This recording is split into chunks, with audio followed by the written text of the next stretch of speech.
Hi friends, అందరికీ good afternoon, good morning అన్నీ చెప్పేస్తున్నాను. ఈరోజు నేను ఏం వంట చేస్తున్నా అంటే ఇదిగోండి టమాటా చారు పెట్టాను. దీని కాంబినేషన్ వచ్చి చిక్కుడుకాయ ఫ్రై చేశాను. ఓకేనా, కొంచెం మరగాలి, ఇంకా చాలా ఈజీగా పెట్టుకోవచ్చు. టమాటాలు కొంచెం చింతపండు వేసి ఉడకబెట్టుకోవాలి ఫస్ట్. తర్వాత పోపు పెట్టేసుకుని ఎండుమిరపకాయలు ఎక్కువ వేసుకోండి, కరివేపాకు ఎక్కువ వేసుకోండి.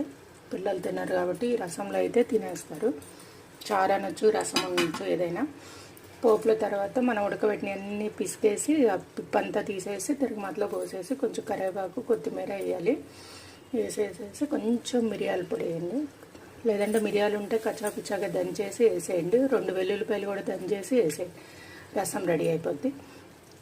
కొంచెం మరుగుతుంది, కొత్తిమీర వేసి దించేస్తే అయిపోద్ది. ఉప్పు మీ రుచికి తగ్గట్టు. ఇదిగోండి దాని కాంబినేషన్ వచ్చి నేను చిక్కుడుకాయ ఫ్రై చేస్తాను. చూస్తున్నారా, ఇది కూడా కొంచెం మగ్గాలి, కొత్తిమీర వేసి దించాలి. ఇది ఎట్లా అంటే ఈ చిక్కుడుకాయలు చూసారా, గింజ ఎక్కువ కనబడుతుంది. ఓకేనా, ఇలాంటివి వచ్చినప్పుడు అయితే వదలొద్దు మీరు. ఇది ఎలా తెలుస్తుంది అంటే గింజేమో లావు ఉంటుంది, తొక్కేమో పల్సగా ఉంటుంది, కాయ కూడా షార్ట్గా ఉంటుంది, పొట్టిగా ఉంటుంది. దీన్ని ఏమంటారంటే నాటు చిక్కుడు అంటాడు, నాటు చిక్కుడు కానీ ఏమంటారు, గనుపు చిక్కుడు అంటారు. గనుపు చిక్కుడు, నాటు చిక్కుడు అంటారు. ఇటు విజయవాడ, గుంటూరు ఉన్న వాళ్ళకైతే బాగా ఐడియా ఉంటుంది. ఈ సీజన్లో బాగా దొరుకుతాయి. మీకు కూడా దొరికితే కంపల్సరీ మిస్ అవ్వకుండా తెచ్చుకోండి. కొంచెం ఉప్పేసి నీళ్లు ఇనికేట్టే నీళ్లు పోయాలి. చూసుకోండి, కాయలు ఎక్కువ ఉంటే తక్కువ వాటర్ పోసేసి, నీళ్లు వంపద్దు. ముందు కాయలన్నీ ఉడకబెట్టేసుకోవాలి ఉప్పేసి. ఇదిగోండి కాయ ఉండేట్టు చూసుకోండి. పురుగు చూడండి చీలుతుంది కదా, నేను పురుగు చెక్ చేసుకున్నాను.